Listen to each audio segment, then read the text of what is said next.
Hey y'all, welcome to Girl. Come sit with me, and we are in with a treat, okay? So, girl, come sit with me as we tackle something many of us focus on and many of us struggle with, but we don't necessarily give it a name all the time, and that's imposter syndrome. I've got a powerhouse guest with me today, someone who's not only does she break barriers, but she's lighting the way for Black women in public health. So, y'all, please give a warm welcome for Dr. Pascale. I am so happy that she is with us today.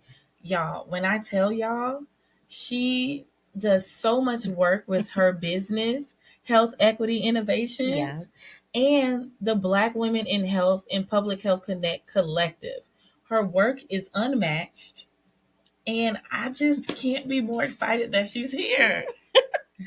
Thank you, Dom. I am so excited to be here. As Dom mentioned, my name is Dr. Pascale, and I am the founder of Health Equity Innovations and the creator of the Black Women in Public Health Connect Collective. I am so happy to be here today to discuss imposter syndrome with the one and only Dom.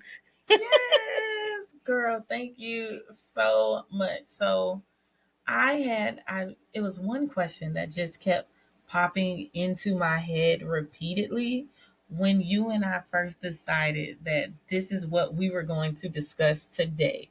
So my thing is I just want you to share your story and how you even realized that you were experiencing imposter syndrome.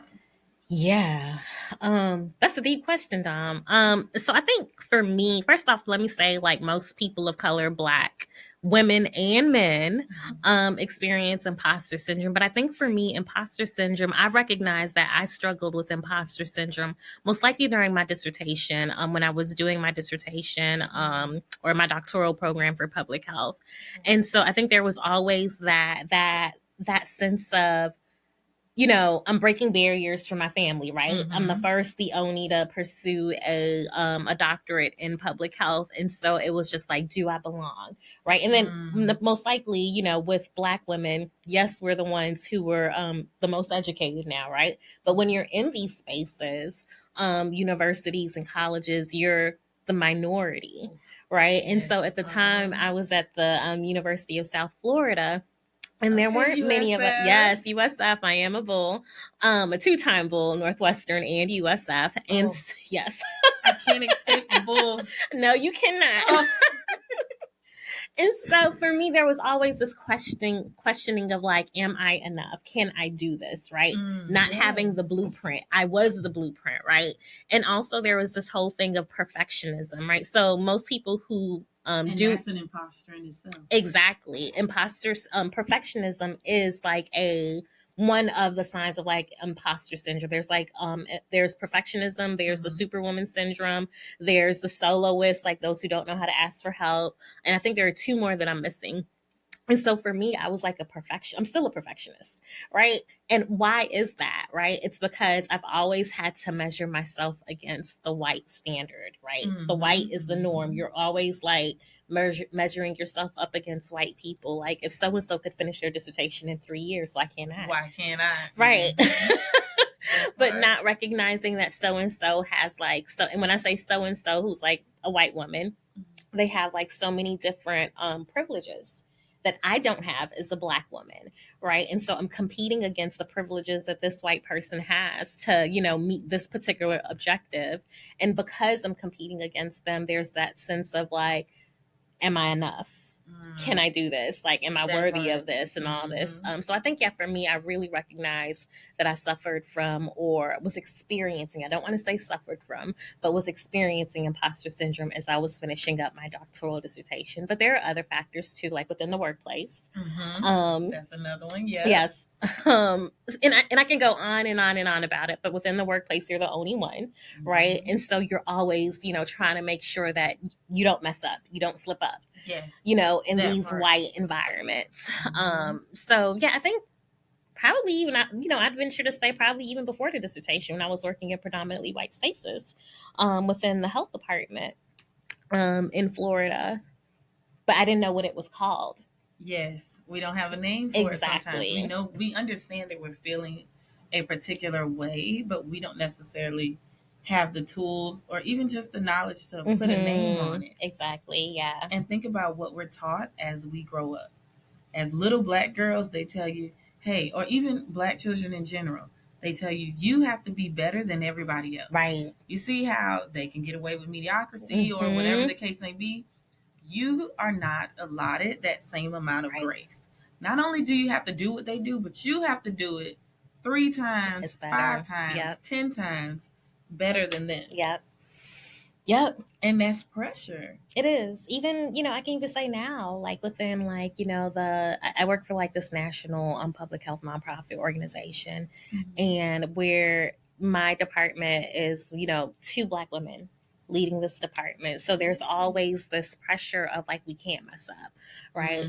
And when we do mess up, it's just like, when I tell you, like, I feel like, just like the weight of it on my shoulders, and I'm just like, because like you take on the notion that you represent all Black people within the space that you're in, so and there is no room for error. Exactly. And that shouldn't even be the case, because it's not possible for us to represent, but we keep that pressure, and we naturally put that pressure on us. And then it gets to a point where the world expects us to do these things. So on days where we're tired, you can't be tired. You can't. Days where you don't feel like doing it, you can't. You aren't allotted that. Nope. They're like, no, you need to get it done regardless. Exactly. And it's like, hey, Mama need a break sometimes too. Yeah, no, I'm allergic. I'm allergic. Okay, so I like how you mentioned you experiencing that in multiple facets. At least what I see on the internet is like, oh, imposterism is only in the workspace. No, it's not only in the workspace. I think for, when I say people of color, I mean like Black, Hispanic. Let's just talk about Black people right now, because we know white adjacent, they have certain privileges that Black people don't have. But no, it's not only within the workplace, it's within the school setting, right? You can even be a mom with your, toddler, bringing them to, preschool and experiencing imposter syndrome, or having to navigate imposter syndrome with the child that you have within, like if it's like, for example, like a private school, predominantly white private school, that could be another setting. But I think imposter syndrome isn't only relegated to the workplace. I think the workplace is where we predominantly experience it, but then there are other environments where we also experience imposter syndrome. But I would say the workplace is where we predominantly experience it, because you're at work for what, 8-9 hours a day, most of your life. Right, most of your life. So I think that's where you predominantly experience it, but I think there are other places that you experience imposter syndrome too. If you're seeking higher education within the university and college setting as well. But I think going back to what we said, like when I remember when I was in college, I didn't have a name for it, but I knew there was something. It's something. You may not have the name, but it's something. You feel it be. So I've experienced imposter syndrome in the workplace, at school setting, things like that. But recently I realized that I was experiencing imposter syndrome in every facet of my life, and didn't realize that that was what I was experiencing. Right. So when I was younger, in grade school, things like that, I would visit these friend groups, and a lot of people knew me, knew of me, things like that. And I would visit them. Hey, y'all, how y'all doing? Pop in, and I pop right back out. And that fast forward to me as an adult. When I was going through my divorce, I would hang out at my kickball coach house with him and his fiance and their family. And every time they're like, why do you leave so quickly? They're like, we literally gave you a coach at our house. Why do you leave so quickly? Because you're not comfortable. And it's like, and yes, and it's weird because their home was a safe space for me. It was like a safe haven. I knew if I was feeling some type of way, I knew I could go over there. I'm going to leave. I'm going to feel better. I'm going to just chill, debrief, things like that. But I realized it was because of imposter syndrome.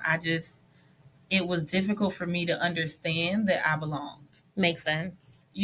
So it's like in my mind, I would say, okay, if I wasn't there from day one, then I can be a guest in that space, but not a permanent fixture. Yeah. And Yeah. they were like, girl, you are a permanent fixture here. Mm-hmm. What's wrong with you? Even some of my friend groups now, they're like, you are a permanent fixture. Like, you can't still feel like this. And I was like, y'all, it's not even y'all. It's all internal. You. And let me ask you too, with those friend groups, those are white friend groups No, or? these are all Black Oh, spaces wow. that I love. I feel safe in, comfortable. Like, they know me in and out. Uh-huh. And I realized for me, my imposter syndrome mostly stems from with my childhood. My dad was in college, as I like to call it, for Okay. 15 years. Okay, gotcha. I gotcha. Yeah. So with him being incarcerated, I would like, in my mind, I felt as though I had to do everything right. Okay. As if I had to excel in every single thing that I did, so that way they'll want me to be around. I'm not trying to be a burden. Like, my dad is already not there. He wants to be there. He writes me things like that, but he's not physically there. Right. So in my head, I would just make it easier for people to deal with me. Is it? I also wonder too. I know you're interviewing me on this podcast, but I also wonder too if those Yeah. feelings come from like a sense of not wanting to be a stereotype or a statistic. Yes. Yeah. Yes. I don't want to be like, oh, okay, well, her dad's locked up, so we don't really have to expect anything, Right. you know? And my family always championed me. Mm-hmm. Always made me feel like I was loved, belonged, championed me on both sides of my family. Mm-hmm. I was kind of one of the favorites. Makes you know, sense. like, they was like, oh, Dominique always gonna be right. Mm-hmm. But I would just always do what I thought was right, because it's like, I don't know how you view my dad, and I don't want how you view him to transfer to me, That makes sense. Yeah. while also trying to make sure I don't get to a place where I don't like you for not liking my dad Yeah. because of where he is. And that's you a know, lot. it's That's a yes. lot for like a child to have to carry. Yes. It's a lot. Yeah, it is. So It's heavy. It is. And that's where I realized, that's where my imposter syndrome comes from. Uh-huh. It stems from that. Yeah, I can get that. Yeah, and I think too, to your point, like with imposter syndrome, it's different. It manifests in different ways Yes. for, different people. Like, so, yours comes from like, not wanting to be like a stereotype because of like, the context of your family, whereas mine comes from these white spaces that I've had to navigate. And like you said, like growing up, like you always have to be 3 times, twice as better, Yes. for half as much within these spaces too. So I think, yeah, to your point, imposter syndrome manifests in various ways, or it is a result of the different ways that we're what's the word I'm looking for? In the different ways that we're in our upbringing too. Yeah, that's what I want to say. Yeah. Yeah, that's a real thing. It is. And it sucks because, here we are as adults. Here we are as adults unpacking these things from our childhood. And first understanding what imposter syndrome is, right? And then also figuring out or navigating a space where we are able to say, okay, how do I make sure I minimize these imposter syndrome, these feelings that come with imposter syndrome? Because sometimes imposter syndrome will look like self-doubt. And you can know that you know everything that they're talking about, but that self-doubt, it's there. It's kind of like, I love to use this example. When you see a gorgeous woman, she is drop dead gorgeous, pretty face. Everyone in the room will tell her how gorgeous she is, how pretty she is. But guess what? If she doesn't believe it, it's null and void. If she doesn't see it, it's null and void. And the imposter syndrome reminds me of that. Yeah. Yeah. Because I think, imposter syndrome, I think, has to do with like how you see yourself as a result of how the world sees you. Yes. Yeah. So it's like a reaction to our upbringing and the perceptions of the external, others, how others see us, right? So like, for example, going back to like how like my imposter syndrome, I would even venture to say like, I'm Haitian American, right? And so so you get it. So like with being Haitian American, like our family, like, the first, we just celebrated our Independence Day yesterday, right? Absolutely. And so we have like the sense of pride, right? And with that sense of pride also comes like this huge sense of responsibility in how we move about and navigate this world that isn't for us or wants to see us succeed, right? Mm-hmm. And so, with that being said, like imposter syndrome is really a reaction to the external environments. And then, like, sometimes it's also like for internally, like if you don't know something, or for example, if you're doing like, if this is like my first podcast, right? I'm going to question whether or not I'm doing it right, whether or not I have enough or know enough to host a podcast or do a pod. Exactly. Things like that. Right. But then if you have like, if you have like 3-4 degrees or masters or whatever, and you are a perfectionist, or like not a perfectionist, like a leader in like whatever skill set that you have. For example, I'm a leader in public health, right? And I have all the receipts. I have the degrees. I have the doctoral. Yep. I have all the receipts to say that I am an expert in this particular field. But when I get to the work environment and, as a Black person, as the only one in the work environment, where I'm constantly being questioned about like my level of education or skill set, whether or not, you have what it takes to succeed in this particular role, that's when the self-doubt will begin to creep in, because you're constantly questioned about your expertise or the knowledge or what you bring to this, this table. Yes. And so that self-doubt starts to creep in, and then that's where you'll see, imposter syndrome. And so that's like an example of how imposter syndrome is a manifestation of the external environments that we navigate, and is a reaction to the external environments that we navigate. Yeah. Absolutely. Especially, so, I'm a psychology professor, and I started in my 20s. So that means you have this young Black lady coming in, and I'm making changes. Right. We're going to add more technology to this classroom. Yes, we are. We're going to bring this up to date. We're going to have real life examples. I do understand everyone learns differently and the different types of ways, or even with sensory things when it comes to people learning visually, auditory, I'm going to push the narrative every time. So coming in with that in a space that doesn't reflect what I'm accustomed to, being born and raised in Miami, especially in Texas, things like that. Girl. Texas. Yes, it is a thing. Oh my goodness. Yeah, Texas. Yes. Or even going to UCF. Same thing. Girl, I started college on a summer semester. And I was this was years ago. We'll just say, don't date yourself, Dom. There we go. A couple years ago for undergrad. And when I tell you that entire semester, I was the only Black student, period, in all the classes I took that summer. When I tell you it was a culture shock. Yeah. Coming from Miami, being surrounded, and I was born and raised in North Miami. And even when we moved from North Miami, we moved to Miramar. Still. Nothing but Black people. Exactly. Black people and islanders. Yep. That is what you're going to experience. So to move into that and trying to navigate it while being myself and being authentically me meant that I was questioned a lot. A lot. Or they'll be like, oh, well, so I had this thing. So that since I was the only one, in my mind, I told myself I had to get straight A's. Yeah. That semester. So it got to a point where my professors were just like, oh, yeah, we already know Dom got it. It seemed like they barely grade my work because they'd be like, Dom got it. Or they'd be like, no, you see Dom up there? You need to be like her. And then it's like a C. And think about it. These are my introduction courses. UCF was huge. So we have 50, 60, 70, 80 students in one classroom. Yeah. And they're all like, can't miss her. It's the Black girl. Oh, okay. Oh, Black girl again? Ah, okay. Okay. Yeah. How do I get used to this? You don't. And you don't.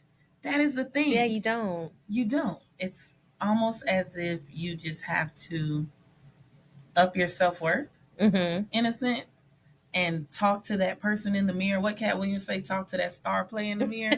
Yeah. It's almost like you have to do that to keep pushing forward and award yourself the same amount of grace that all these other people get awarded every single day.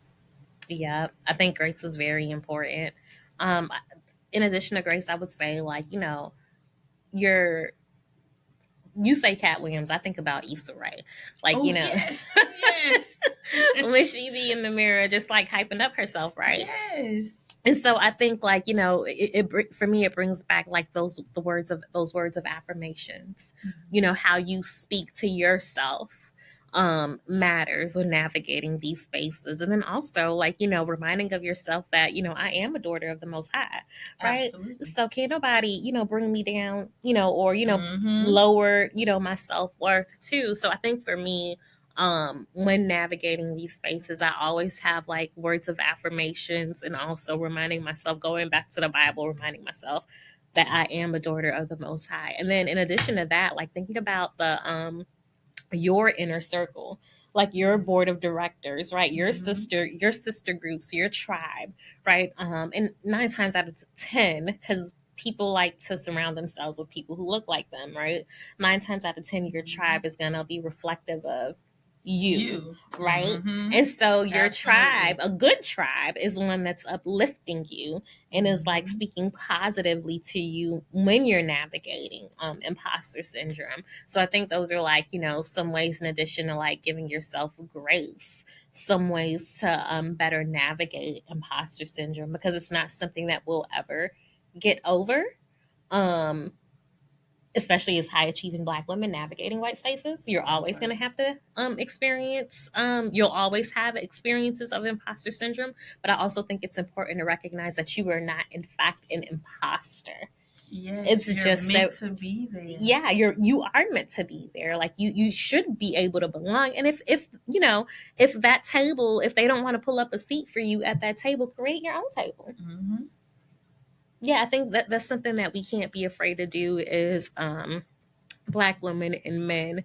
And sorry, now I'm going to go on a rant. No, Uh, talk to me. I'm like, you have me glued in right because these now. institutions weren't built for us, right? And so, like, Mm-hmm. it's going to take years for these institutions to be dismantled. That's So right. that way we can actually have like spaces that are inclusive of, diversity, and Mm-hmm. diversity in, race, ethnicity, LGBTQ, all of that, Mm-hmm. right? But right now we're not there, and so it's forcing us to create spaces that Yes. are inclusive of the diversity of America.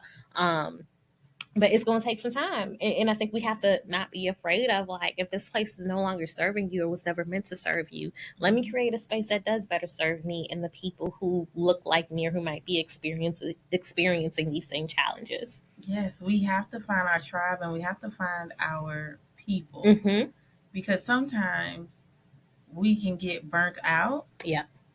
significantly faster when we aren't with our tribe. Right. Because I want to expand. I love when you say, your tribe, your sisterhood, thing that your circle, what is for you is for you. The people Mm-hmm. who are for you are for you.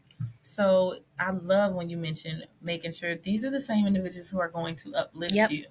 And I want to take it a step further because sometimes the people who uplift us are those individuals who know us more than we think they know us. So if you are a perfectionist, you may have someone in your group like, hey, I see you're doing it again. I just want to remind you, hey, you look good in this video Yeah. since you're doing it. You doing the doggone thing. Like, you got this. Mm-hmm. You don't have to do that again if you don't want to for something so small. Right. You're doing it. Yeah. Like how you do with your social media, your I was just content. thinking about that. Y'all, her videos. So we're actually recording right now at Cold Space, which is in Miami Gardens. It is a beautiful co-working space. It has a podcasting room. It has a beautiful art gallery that has some of the most beautiful work and authentic work I have ever seen in my life. You can do content creation here. You can have mailboxes here, all of that, right? So we're here, all of us, we motivate each other and we push each other to get it done. And sometimes we can tell when someone else is in their head because Mm-hmm. we've been doing this work on ourselves continuously. Yep. It is a continuous It process. is. It really is. So it's times where she's like, hey, Dom, you did a great job. That was good. It doesn't.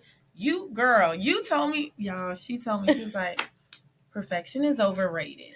Listen. And when she told me that, I was like, hey, she was like, yes, perfection is overrated. And I remember you mentioning how you said Joy had told you one time something similar to, as long as the content is out there. Exactly. You know, it doesn't have to be perfect, but as long as your message is getting across, your goal is achieved. Exactly. Your goal is achieved. Yep. Girl, listen, when I tell you you forever change the game with my girl come sit with me content, y'all. All credit due to Joy though, because I think that's what like Joy, like I think I had like a session with Joy and she was like, Pascale, you're overthinking it. Just do it.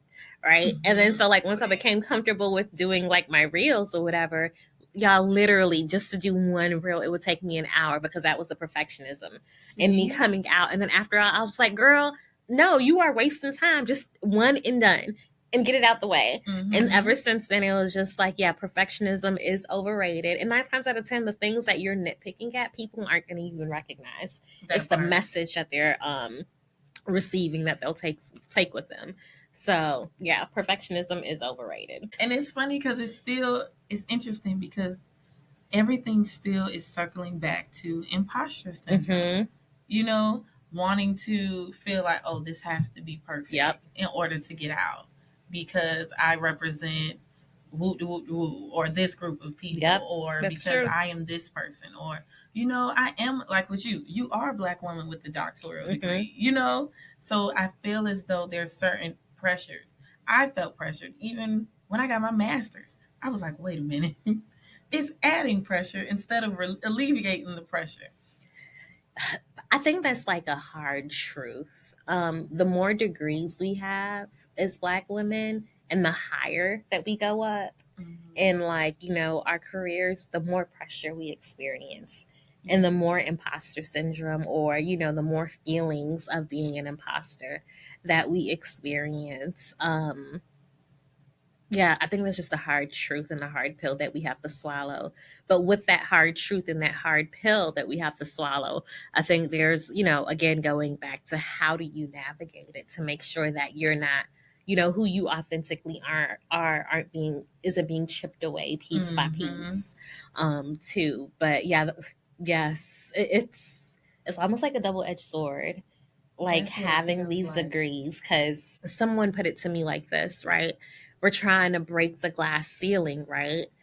But we might break the glass ceiling, or we will break the glass ceiling, right? But at the same time, with breaking the glass ceiling, we have to make sure we don't get cut from the glass that's like broken. Yes. Yeah. Girl, what do you tell yourself? I know you mentioned affirmations, and you said that one of your affirmations is saying, hey, I am the daughter of the Most High. Right.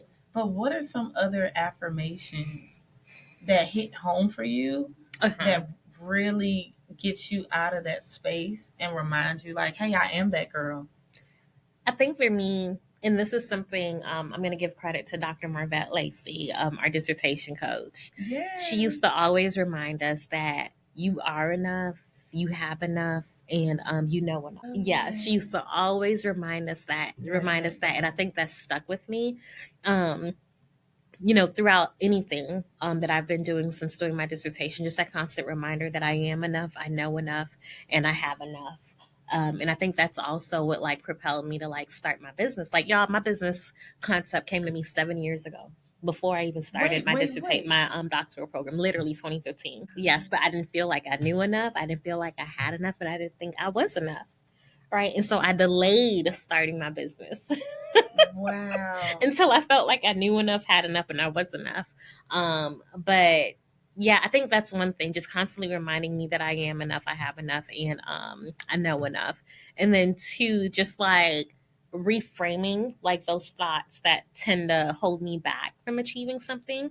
And then that constant be like, I think women, we're always comparing ourselves against each other, you know, all of that. That makes sense. So getting out of my head like that whole thing about, comparing myself with others. Instead of comparing myself with others, I'm like, what can I learn from them? Yes. Instead of comparing, like, what is she doing right that I can learn from and leverage for, whatever experience that I'm going through at the time, instead of like saying, oh, she has this, but I don't, and yada, yada, yada. No. Mm-hmm. Yeah. I Mm-mm. like looking at that as a sort of, how do I word it? I like looking at that as admiration. Yes. Mm-hmm. As admiration. Like, I admire your consistency. Right. You have been consistent with your content.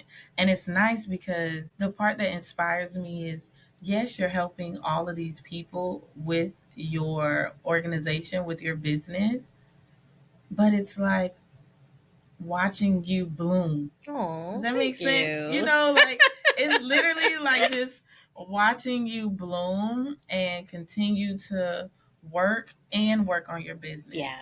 and stay consistent and see how diligent you are. Your tenacity is unmatched. Don't make me cry, Dom. Girl, your tenacity is unmatched. And Thank I you. mean that. I truly admire that. And on days where I'm just like, oh, okay, I'm tired for my two kids, but I have all these ideas about girl, come sit with me, but I don't have time to get it out. How am I gonna make this work? And I'm teaching and I'm working full time and It's a and it's lot. like it gets a lot. But then for whatever reason, it's like I can blink and I can see you at Coast Space getting it done. Regardless. And I think that's important too, because it's Regardless. just like you see, like, people uplift you like the same way, like, you're uplifting me, Mhm. or I'm uplifting you, you're uplifting me. Like, I know Dom is going to be in there killing it, right? Yeah. So it's not like a competition. It's just like, almost like we're holding each other accountable. Accountability Yes, partners. exactly. For, our businesses, just everything that we have going on in our lives. It's like a support system. And I think, shout out to Joy again. I think that's the value of CoSpace, is that you do Yes. form a support system of women entrepreneurs who are lifting each other up as they're striving to go up in their businesses and their entrepreneurship journeys. And I love it because we also get to, at CoSpace, we get a lot of work done, Mm-hmm. but we also have those pockets of time where it's like, okay, y'all, I just need a mental break from all this Yeah. work I've been doing. And it's in the chit chat Yep. and those pockets where, hey, I saw you doing this. Have you tried this? Or Mm-hmm. Pascal, girl, did you hear about this software Yep. or this app or whatever it is? I think that helps as well. For me, it feels as though combating imposter syndrome. There's several things that helps to combat imposter Mm-hmm. syndrome. One, constantly reminding yourself exactly what you said. I love that. I am enough. I know enough. I have enough. Yes. Reminding yourself of things like that is beyond valuable because we have to keep our self worth up Yep. because the rest of the world is going to nitpick about everything. They're going to tear you down. Yes, but it's up to us to believe in ourselves, Right. constantly remind ourselves, even if it's one of those where they say you lie to yourself until you believe it's true. Do that if that's what you need to do to keep Yep. that self worth up. Facts. Also, think about who you have around you, your team that is around you. I'm not saying the people that work for you, it doesn't have to be that. It can just be like how we work here at CoSpace and we're all getting it done. We're working singularly, but we're still parallel to one Right. another in this space. It's collective work. It's the thank you on collective. Yes, it is the collective work. Yeah, And that makes a difference as well. it does. Yeah, I think it's, for me, all about community. So, That's real. I come from, working my 9 to 5, where, we're a minority, myself and my boss, but then I come to CoSpace where we're the majority, right? So it kind of like Mm-hmm. balances itself out. But I think community is That's very, real. very important, especially knowing that you have a group of Black women, or it could be Black men if you're navigating, imposter syndrome as a Black man. But where you have a group that's reflective of who you are and the similar experiences that you're going through, to help navigate the space, Yes. these feelings of not, belonging and everything. I think community is very important. Like, what's the term? Ubuntu. I am Mm-hmm. because you are. Yes. Yeah, that's really that's really a thing. Like, Mm-hmm. we can't do life alone. Especially as Black people, we can't do life alone because this world is literally trying to, the system, I should say, is really trying to tear us down. So where do we find like ways to uplift each other? It's through community. And I think that's been essential to the Black experience, period. Like, in when we were enslaved, right? Um, where did we find those moments of respite? In Mm-hmm. community among In those community, who on look like collective. us and Yes. everything. So yeah, I think you literally can't do life alone. You can't. And to add to that, another thing is celebrating the small wins. Hmm. A win is a win. Yes. I cannot stress that enough. A win is a win. Yes, ma'am. So I have a question for you. Now, what exactly has been the most rewarding part of empowering other women to just rise above self doubt? Like rising above it. I think for me, I would say the most rewarding part of uplifting Black women or getting Mm-hmm. them to like rise above self doubt is like, again, I think it goes back to being a reflection of each other, right? And so like I have Mm-hmm. this one young lady that I'm bringing on to the Black Women in Public Health Connect Collective, Oh, and she is good. so bright. Like literally from day one when I interviewed her, as I was doing like my assessment to develop the Black Women in Public Health Connect Collective, she was so like enthusiastic about everything. See? And so recently, I reached out to her. I was just like, hey, do you want to be a part of this team? And she was like, yeah, right. And We then come to like. find out, she's like now in school for her doctorate program. So I think, yes. So I think it's like Wow. really important to be you. I guess I'll say it this way: you never know who's watching you, That part. right? And because you can be literally a light to someone else. Like I think about the song "This Little Light of Mine," I'm gonna let it shine, right? Mm-hmm. So you can literally be a light, lighting the path for someone else's success without even knowing it. Because again, you don't know who's looking at you and who's Mm-hmm. watching you navigate life, because they're learning from that and they'll leverage like some of your experiences and your lessons to propel them in their particular like life path, if that makes sense. Yeah. Mm-hmm. That makes perfect sense. I love that. Yeah. That's very inspirational because and relatable. Because a lot of times when as women or people in general, but I'm talking specifically to women, what ends up happening is sometimes when you can't see your self worth, it's hard for you to see how you are inspiring others. Right. It's hard for you to see how there's someone that you don't even realize is your mentee and you're mentoring them That's from true. afar and Big you don't even facts. realize it. Big facts. Yep. Especially in this day and age with social media and we have access to so many people, I look at the women that we see around all the time Hmm. now, and I'm just like, okay, I can do that more too. I love that. Okay. I never even thought of that. Ooh, today's one of them days, but I'm finna get it done. Yeah. I'm gonna get it done because that's what we do.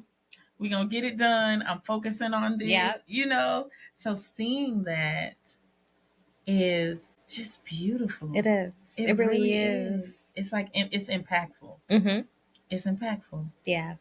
It makes me think of like you brought up mentee. Like you sometimes you'll realize like or you don't know that you're mentoring someone because they're just watching your everyday Mm-hmm. like life or whatever. But you Mm-hmm. made me think about my actual mentee. Shout out to Vanessa if she ever listens to this podcast, Hey, right? Vanessa.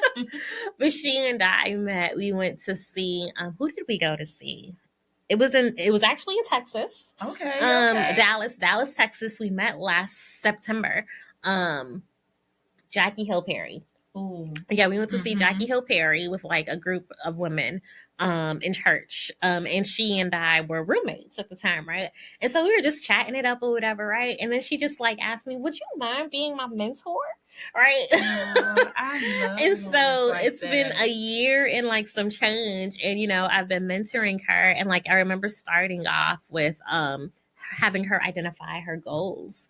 And one of them was like she wanted a job in like she's in the advertisement and marketing Okay, okay. world, right?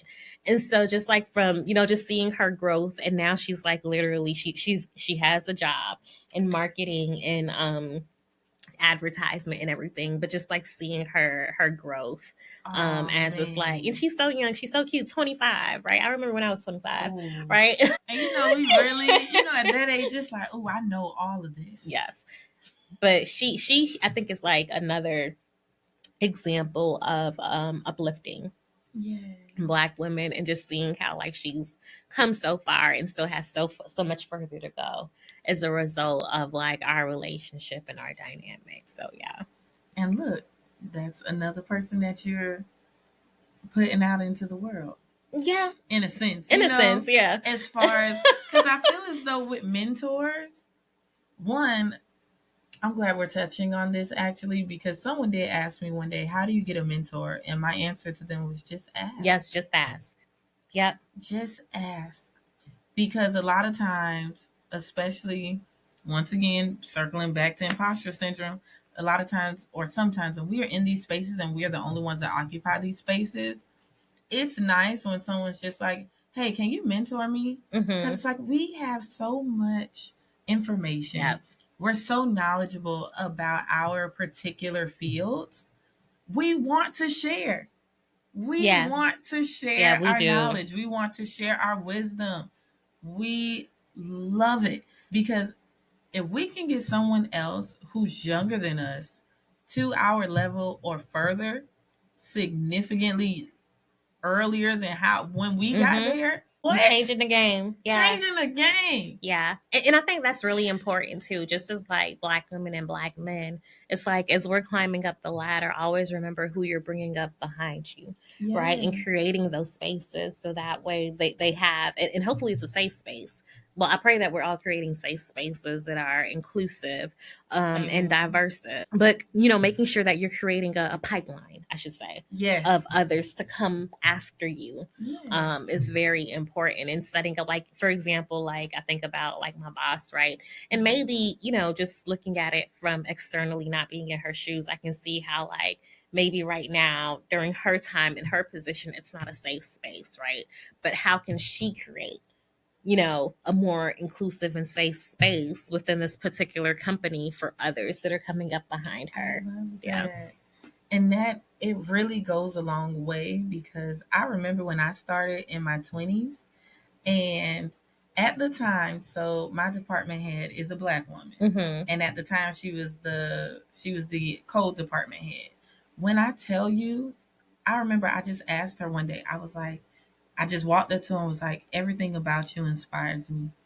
I want to follow in your footsteps. I'm not trying to sound creepy or anything like that, but you're my mentor in my mind. Yes. So if you could be my mentor in real life, it would be appreciated. And she was like, girl, that's a thing. I've been waiting for someone to, she was like, I didn't expect the praise. She was been waiting for someone to ask her to be their mentor. Yeah. And what you'll find, a lot of us are willing to mentor or have the capacity to, the willingness and capacity to mentor. Because we know, like, it's real out there.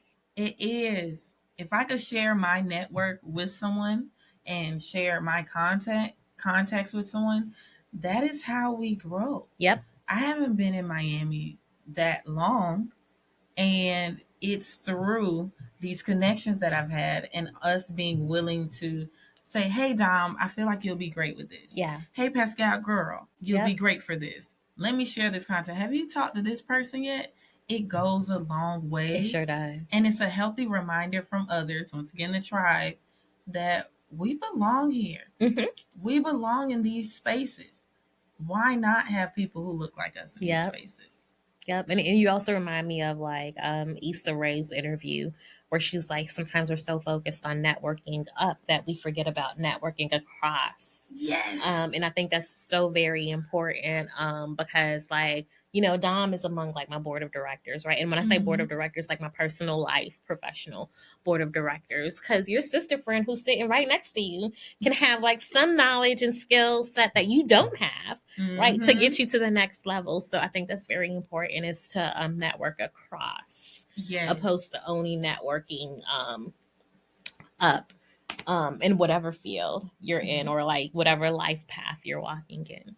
Because think about it. If you are networking across and your network is whomever it may be, all of you all are staying consistent, or Mm-hmm. and most of you, or even if it's just most, not it doesn't even have to be all. Even if it's just most of you all staying consistent, you're gonna look back in 2 years and be like, oh snap, all of us are up. Exactly. Exactly. Like my girls, when I tell you, everybody does their own thing. You know, everybody does something different, but it's the collective of it all Mm-hmm. where it's like you look and it's like, oh snap, everybody is Yeah.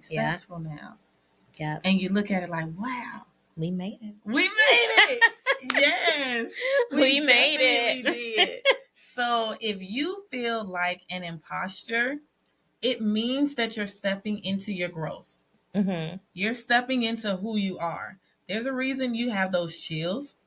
So you have to make it where you are so comfortable within yourself that any space you enter into, even if it is a space where you feel completely alone, you turn it into a comfort zone Right. because you can't feel like an imposter in your comfort zone. That's true. You can't. But is there anything else you'd like to add? Um, I think I would just leave it for the people. Like, I'm looking in this camera, right? Just as a reminder that you know enough, you are enough, and you have enough. Especially when you're experiencing those moments of self doubt. Like, girl, you are it. You know, Yes. man, you are it. Yeah. And just like constantly reminding yourself that you are a daughter of the Most High, a son of the Most High, even when this world says otherwise. Yeah. And I'd add to that that you are deserving. Yes. You're deserving. So, Dr. Pascal, how can they find you? Yes. So you can follow me on Instagram at Health Equity Innovations. You can also find me on LinkedIn. And if you're ever interested, if you want to connect with me, you can also email me at info at Health Equity Innovations with an S.org. And then lastly, if you're interested in learning more about the Black Women in Public Health Connect Collective, you can follow me on BWPHC underscore collective on Instagram. Yes, thank you so much, Dr. Pascal, for Thank taking you, time out of your Dom. busy schedule, okay, to come and sit with me. Thank So, you. until next time, y'all, have a beautiful day. And remember, at Girl, come sit with me. We're all deserving. Yes, ma'am. Thank you so much. Take care, y'all.